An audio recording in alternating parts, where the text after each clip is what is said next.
Good afternoon. In today's video, our team, Madina Mangelda, Damira Kajenova, Sania Karimova, Gauhar Bedirbekova, and I, Mohammad Boranbay, would like to talk about radioactivity and its various effects on the human body and environment, as well as radioactive waste management in Kazakhstan. First of all, let us begin with radiation's history of discovery. 5 years before the end of the 19th century, nobody suspected that matter can emit radiation, except if it is heated or submitted to a high voltage.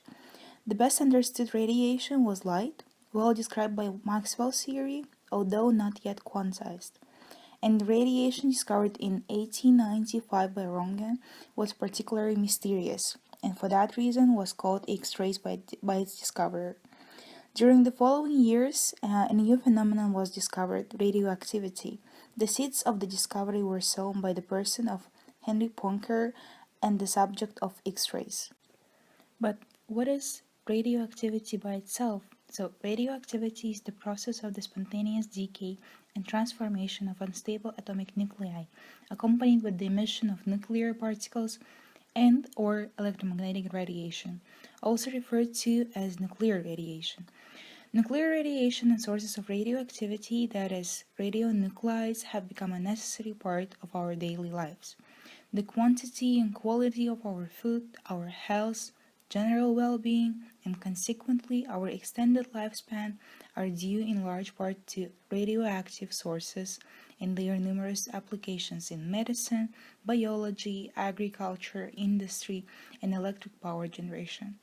In summary, the peaceful applications of radioactive sources are the energy from these sources are numerous. They encompass a wide spectrum of fields from medicine, biology, agriculture, and the environment to industry and power production. Radioactive sources and nuclear energy that are applied to peaceful means have enriched our lives in so many ways. But what about the disadvantages of radioactivity to our well-being?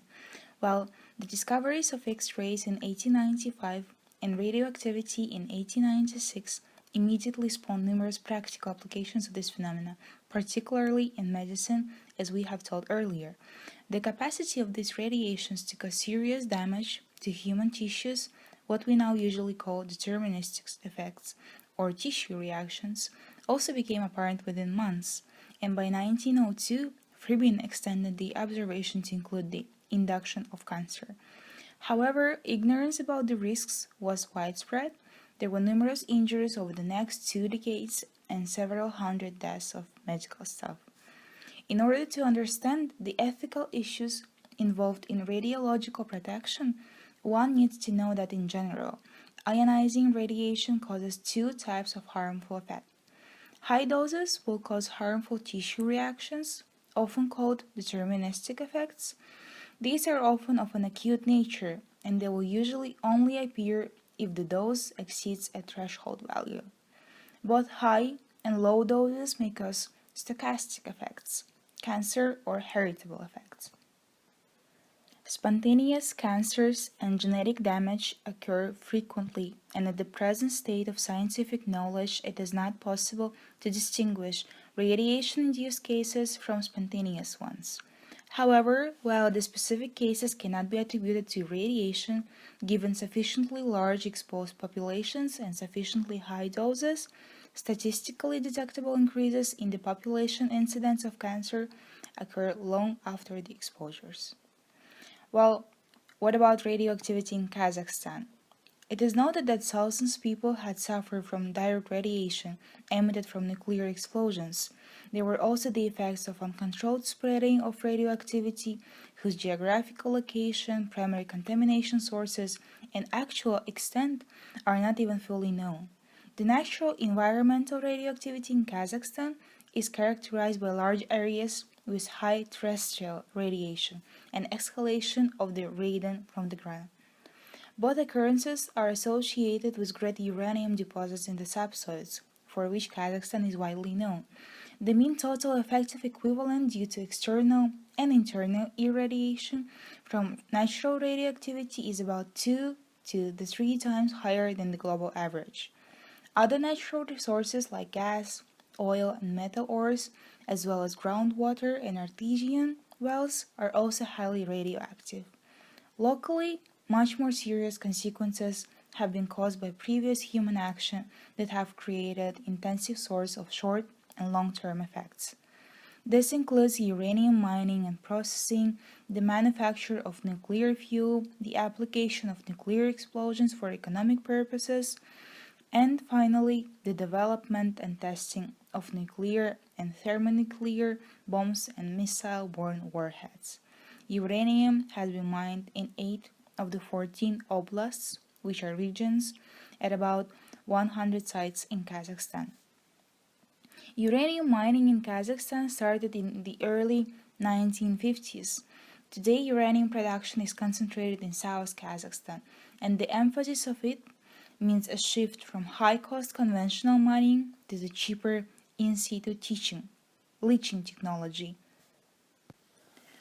More than 230 million tons of low-level and 2 million tons of medium-level radioactive waste have accumulated in Kazakhstan over the last 50 years. These wastes result from production of 60,000 tons uranium. The Ulba metallurgical plant in Uсть-Каменогорск for producing nuclear fuel has accumulated about 1.4 million tons of radioactive and toxic beryllium waste containing uranium-238 and thorium-232. As a consequence of oil and gas extraction, radioactive contaminants, the naturally occurring radium-225 and thorium-232, were found in pipelines, petroleum sludge, equipment, and on the soil. More than 250 oil wells produce contaminated oil in Mangostau and Atral oblasts. Between 1949 and 1990, a total of 489 nuclear weapons tests were conducted in the Republic, and 456 of them were carried out on CHEM091 test site. According to gamma spectroscopic survey conducted on STS, which is CHEM091 test site, here there are 3 areas with significant concentration of long-living radionuclides.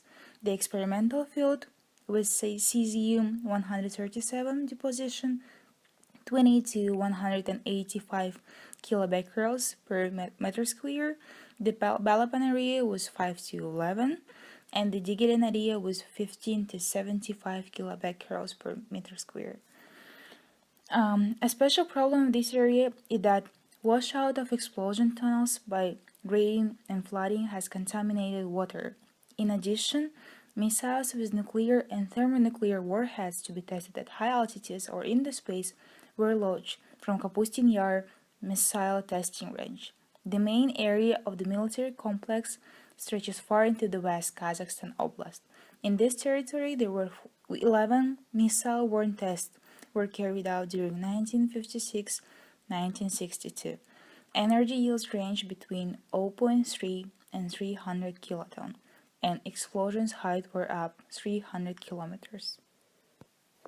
And now, having covered radioactivity issues in Kazakhstan and bearing in mind environmental radioactivity, let's move on to discuss radioactive waste management, the way the harmful effects of the radioactive elements could be minimized. Kazakhstan has a major legacy of radioactive waste from uranium mining, nuclear reactors, nuclear weapons testing, industrial activities, coal mining, and oil fields. A specific law covers radioactive waste management, and the new radioactive waste storage and disposal system is under consideration.